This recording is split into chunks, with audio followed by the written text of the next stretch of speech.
जय श्री राम दोस्तों। आज हम पंडित धीरेन्द्र शास्त्री के बचपन की वो रहस्यमयी घटना जो आज तक धीरेन्द्र शास्त्री के लिए भी रहस्य बनी हुई है और साथ ही उन पर कैसे हुई मां बागेश्वरी और बालाजी हनुमान की कृपा, और क्या उनके पास कोई कर्ण पिशाचिनी है जो उन्हें लोगों का भविष्य बताती है, इन सब के बारे में विस्तार से जानेंगे। यदि आपके अंदर भी ये जिज्ञासा है तो वीडियो को अंत तक देखें और वीडियो पसंद आने पर कमेंट में जय बालाजी लिखना ना भूलें। धीरेन्द्र शास्त्री उस समय सिर्फ 7-8 साल के थे। गांव के बाहर एक पुराना सुनसान मंदिर था जहां बच्चे खेलने तक की हिम्मत नहीं करते थे।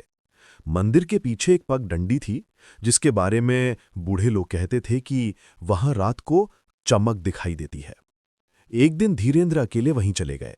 शाम का समय था। अचानक मंदिर के अंदर से घंटी अपने आप बजने लगी, धीरे धीरे फिर तेज, जैसे कोई अदृश्य शक्ति उन्हें पुकार रही हो। डर के मारे वो भागने ही वाले थे कि तभी भीतर से हल्की सी नारंगी रोशनी फैली और उस रोशनी में एक वृद्ध साधु का दर्शन हुआ। साधु ने मुस्कुराकर कहा, बालक, तू अकेला नहीं है, मां बागेश्वरी तेरे साथ हैं। तुझे उनकी सेवा करनी है, बस इसे याद रखना।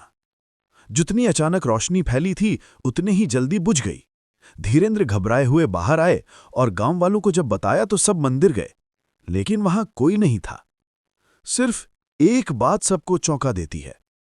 मंदिर में पिछले 3 साल से घंटी टूटी हुई थी, लेकिन उस दिन वो जोर जोर से बजी थी। धीरेन्द्र शास्त्री खुद भी कहते हैं कि मैं आज तक नहीं जान पाया कि वो साधु कौन था। हालांकि जिसने भी बुलाया वही शक्ति आज मुझे दरबार में मार्ग दिखाती है। ये घटना आज तक उनके परिवार और गांव वालों के लिए भी एक अनसुलझा रहस्य है। ये तो बात हुई कि कैसे पंडित धीरेन्द्र शास्त्री पर मां बागेश्वरी देवी की कृपा हुई। अब जानते हैं कि कैसे उन्हें बालाजी हनुमान की कृपा प्राप्त हुई। पंडित धीरेन्द्र शास्त्री अपने बचपन की घटना का जिक्र स्वयं करते हैं। जब मैं 13 साल का था तब एक बार घर की स्थिति अच्छी नहीं होने के कारण मां ने कहा कि जाओ दादाजी से कुछ सहायता ले आओ। आगे वो अपने दादाजी के बारे में बताते हुए कहते हैं कि मेरे दादाजी एक दिव्य सन्यासी थे। वो घर से दूर एक झोपड़ी में बालाजी की भक्ति करते और लोगों की सेवा करते थे। लंबी दाढ़ी, बड़ी बड़ी आंखें, कम बोलना और कभी कभी ठहाके मार के हंसना, एक अलग ही व्यक्तित्व था उनका। मैं वहां पहुंचा, लगभग दोपहर का समय था। मैंने उनसे कहा कि दादाजी, हमारी कुछ सहायता कर दीजिए, घर की स्थिति कुछ अच्छी नहीं है, मैं भी आपका खून हूं। तो थोड़ी देर बाद दादाजी ने कहा, बिटुआ, रात को आना। रात को लगभग 9 बजे मैं पिताजी के साथ उनकी झोपड़ी में पहुंचा। हल्की हल्की बारिश हो रही थी, चारों तरफ घना अंधेरा था। उन्होंने पिताजी से कहा, इसे यहीं छोड़ दो और तुम लौट जाओ। रात के लगभग 12 बजे उन्होंने मुझे नहाने को कहा कि धीरू जाओ नहाओ। नहाकर जब मैं उनके पास पहुंचा तो उन्होंने मेरी बांह पकड़ी, मुझे आज भी याद है, और मुझे लेकर लगभग 1 बजे के आसपास पुराने बालाजी के मंदिर पहुंचे।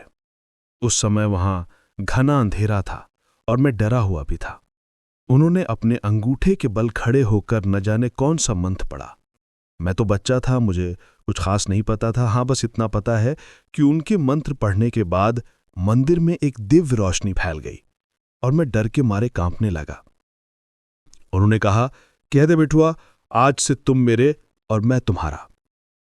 पहले तो मैं डरा, लेकिन बाद में आवेश में आकर मैंने भी उस दिव्य रोशनी में कह दिया कि आज से तुम हमारे और मैं तुम्हारा। और बस सब कुछ उसके बाद सामान्य हो गया। काफी समय तक सब कुछ ऐसे ही सामान्य चला, लेकिन फिर मुझे अचानक से कुछ अनोखे अनुभव होने लगे, क्योंकि जो घटनाएं होने वाली होती मैं पहले ही उसे जान जाता था। मैंने ये बातें जब अपने दादाजी को बताईं तब वो मुस्कुराए और उन्होंने कहा कि आज से मेरे बाद तुम इस गद्दी के माध्यम से लोगों की सेवा करोगे। बालाजी की सेवा ही तुम्हारा धर्म होगा। और तभी से धीरेन्द्र शास्त्री की नई यात्रा प्रारंभ हुई। यही वो क्षण माना जाता है जब धीरेन्द्र शास्त्री को पहली बार दैवीय शक्ति का संकेत मिला था। अब जानते हैं कि क्या पंडित धीरेन्द्र शास्त्री के पास कर्ण पिशाचिनी होती है। इस बारे में धीरेंद्र शास्त्री जी ने स्वयं कई बार स्पष्ट कहा है कि उनके पास कोई कर्ण पिशाचिनी, आत्मा, भूत प्रेत जैसी कोई शक्ति नहीं है। वे बार बार कहते हैं कि ये सब हनुमान जी और मां बागेश्वरी की कृपा है, बालाजी सरकार बताने की प्रेरणा देते हैं। वे कहते हैं, मैं कुछ नहीं हूं, माता बागेश्वरी का आशीर्वाद और बालाजी महाराज का आदेश, यही मेरे जीवन की शक्ति है। मैं उनके बिना एक क्षण भी कुछ नहीं कर सकता। शायद इसी वजह से धीरेंद्र शास्त्री के दरबार में चमत्कार कम और दिव्य अनुभव अधिक महसूस होता है। यानी उनका दावा अलौकिक आसुरी शक्तियों का नहीं, बल्कि भगवान हनुमान की दिव्य कृपा, अंतर्ज्ञान, संकल्प शक्ति और भक्त की ऊर्जा पढ़ने जैसा है। तो दोस्तों, उम्मीद है पंडित धीरेंद्र शास्त्री के बारे में दी गई ये जानकारी आपको पसंद आई होगी। इसी के साथ वीडियो को यहीं समाप्त करते हुए जय श्री राम, जय बालाजी हनुमान। धन्यवाद।